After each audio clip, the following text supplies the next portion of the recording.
Muy buen día. Tenemos la lectura de la liturgia de la palabra del día miércoles 24 de septiembre, en la 25ª semana del tiempo ordinario, ciclo C. Vamos a la primera lectura y tenemos la lectura del libro de Esdras que hemos venido realizando durante estos tres últimos días. Tenemos el capítulo 9, versículos del 5 al 9. Hay que recordar que Esdras es un sacerdote, ¿no? De los que estuvieron deportados en el cautiverio en Babilonia. Y luego que el rey persa Ciro conquistó Babilonia, como instrumento de Dios, eh, dio la libertad a los judíos para que volvieran a Jerusalén y reconstruyeran el templo, ¿no? Bueno, entonces tenemos aquí también datos históricos que son comprobables eh, sobre lo que hizo el rey Ciro, luego el rey Darío, también rey persa, y Artajerjes. También ayudaron y a través de edictos eh, continuaron con esa política de el retorno del pueblo judío a Jerusalén. Bueno, nos dice entonces el libro de Esdras. Yo, Esdras, a la hora de la ofrenda de la tarde, salí de mi abatimiento y con mi vestidura y el manto rasgados me arrodillé. Extendí las palmas de mis manos hacia el Señor mi Dios y exclamé. Bueno, previamente el sacerdote Esdras había eh, rasgado sus vestiduras, que normalmente era la túnica y el manto, ¿no? Eh, porque había comprobado que los habitantes de Jerusalén, incluso los sacerdotes, se habían mezclado, ¿no?, con los pueblos vecinos, ¿no?, los amorreos, los cananeos, y habían tomado para sus hijos hijas de esos pueblos y también dado sus hijas a los extranjeros, que era prohibido por la ley.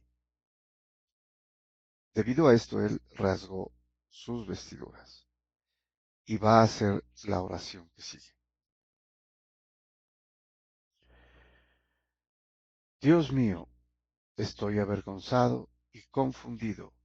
No me atrevo a levantar mi rostro hacia ti, porque nos hemos hecho culpables de numerosas faltas y nuestros delitos llegan hasta el cielo. Desde la época de nuestros padres hasta hoy hemos pecado gravemente. Por causa de nuestros delitos, nosotros, nuestros reyes y nuestros sacerdotes, hemos sido entregados a los reyes extranjeros, a la espada y a la esclavitud, al saqueo y a la venganza, como sucede todavía hoy. Pero ahora, en un instante, el Señor nuestro Dios nos ha otorgado la gracia de dejarnos un resto y de concedernos un lugar en el templo santo. Aquí es importante eh, mencionar cuando se refiere a un resto, el nistar hebreo, que era aquel eh, un número reducido de fieles, ¿no?, que en realidad cumplían, eran fieles con la ley de Dios y temían al Señor, ¿no?, y obedecían lo que decía la ley, ¿no?, desde su interior, no como apariencia, no como los fariseos, sino cumplían como quería Dios que cumplieran. la alianza, la primera alianza, que eventualmente este resto, eh, conformarían el nuevo pueblo de Israel, que sería la iglesia. Bueno, continúa entonces el sacerdote Esdras en su oración. El Señor ha iluminado nuestros ojos y nos ha dado un respiro en medio de nuestra esclavitud, porque somos esclavos, pero nuestro Dios no nos ha abandonado en nuestra esclavitud, sino que nos ha otorgado el favor de los reyes de Persia, nos ha dado un respiro para reconstruir el templo de nuestro Dios y restaurar sus ruinas, nos ha proporcionado un refugio seguro en Judá y en Jerusalén. Bueno, al mismo tiempo da gracias y reconoce, ¿no? El amor que todavía, el amor y la fidelidad que todavía Dios muestra por su primer pueblo, ¿no? Pero recordemos, especialmente porque quiere ser fiel a las promesas hechas a Abraham, a Isaac y a Jacob. En ese resto que menciona aquí el sacerdote, en esos pocos fieles. Muy bien, pasamos al Salmo responsorial y tenemos, bueno, es en realidad el capítulo 13 del libro de Tobías, ¿no? Cuyo responso es, bendito sea Dios que vive eternamente. Nos dice entonces el libro de Tobías, es Tobí, el hijo de Tobías, quien está en oración aquí. Bendito sea Dios que vive eternamente y cuyo reino dura por los siglos.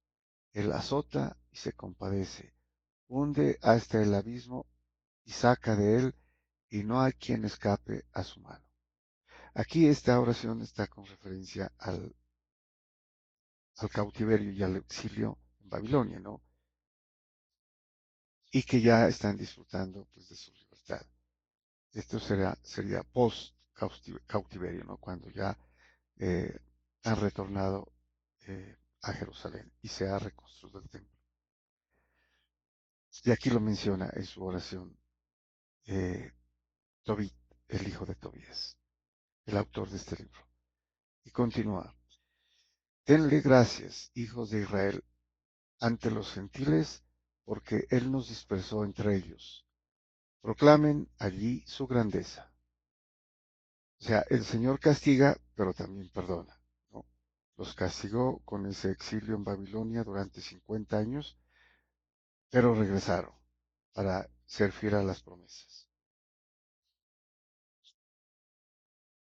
Y continúa, ensálcenlo ante todos los vivientes, que Él es nuestro Dios y Señor, nuestro Padre por todos los siglos. Y termina, Él nos azota por nuestros delitos, pero se compadecerá de nuevo y los congregará de entre las naciones por donde están dispersados. Que todos alaben al Señor y le den gracias en Jerusalén. Muy bien, y pasamos al Evangelio.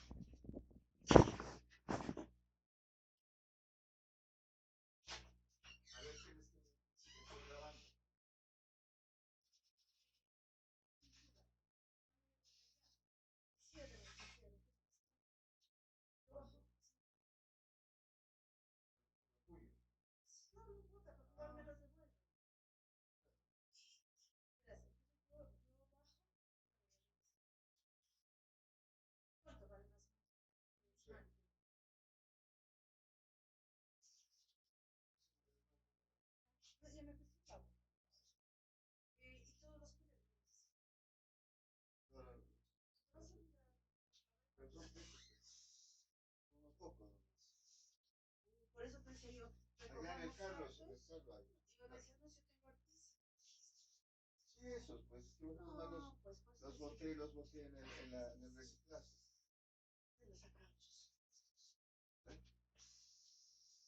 Ah,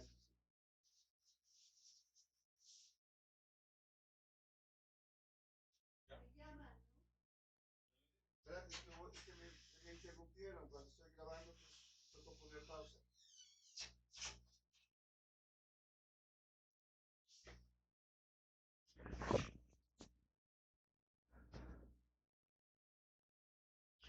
Continuamos con el desarrollo de la lectura del Evangelio según San Lucas. Tenemos ahora el capítulo 9, versículos del 1 al 6. Su título temático: los envió a proclamar el reino de Dios y a curar a los enfermos. Nos dice entonces el Evangelio según San Lucas. En aquel tiempo, habiendo convocado Jesús a los 12, les dio poder y autoridad sobre toda clase de demonios y para curar enfermedades. Luego los envió a proclamar el reino de Dios y a curar a los enfermos, diciéndoles: no lleven nada para el camino, ni bastón, ni alforja, ni pan, ni dinero. Tampoco tengan 2 túnicas cada uno. Bueno, importante al comienzo, ¿no? Como el Señor Jesús les da autoridad sobre toda clase de demonios y para curar enfermedades. Pero más importante es eh, lo que van a hacer como misión, ¿no? Que es proclamar el reino de Dios.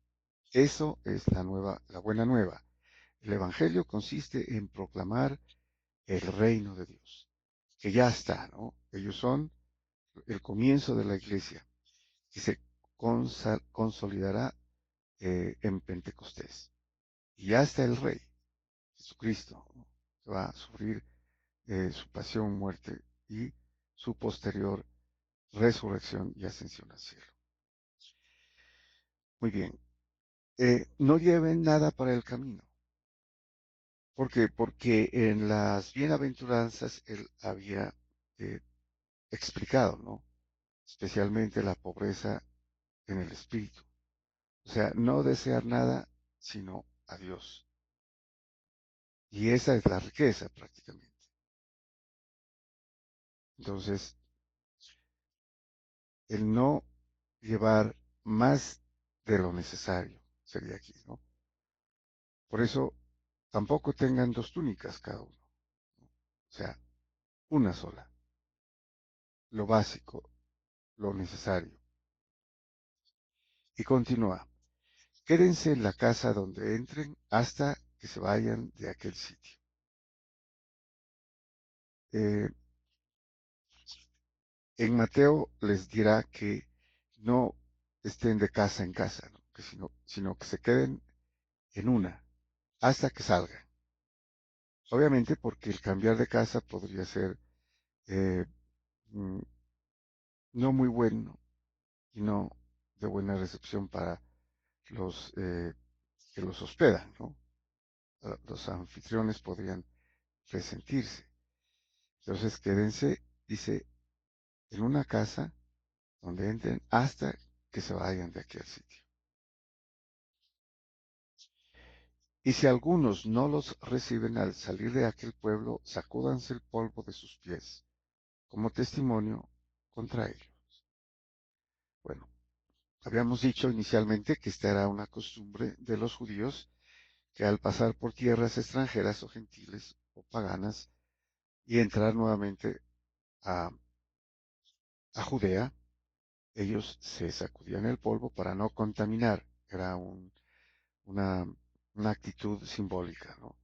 Entonces se sacudían los pies, las sandalias, ¿no? Para significar que donde entraban pues era santo, y desechaban lo pagano de la gentilidad.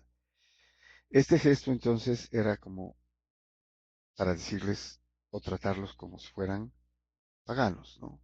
A quienes no los recibían o no los acogían o los rechazaban.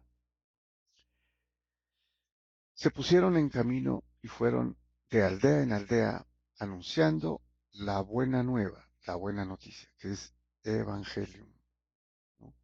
Y curando en todas partes.